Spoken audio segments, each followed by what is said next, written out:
тобой под свист снаряда. Угрюмым заревом озарена, я говорю с тобой из Ленинграда. Страна моя, печальная страна, кронштадтский звон, неукротимый ветер, мое лицо закинутое бьет.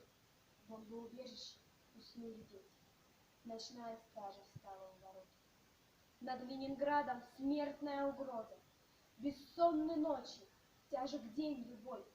Но мы забыли, что такое слезы, что называлось страхом и мольбой. Я говорю, нас, граждан Ленинграда, не поколеблет грохот канонад. И если завтра будут баррикады, мы не покинем наших баррикад. И женщины с бойцами встанут рядом, и дети нам патроны поднесут, и надо всеми нами зацветут старинные знамена Петрограда.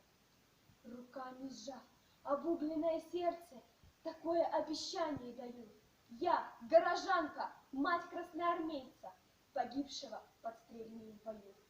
Мы будем драться с беззаветной силой, мы одолеем бешеных зверей, мы победим, клянусь тебе, Россия, от имени российских матерей.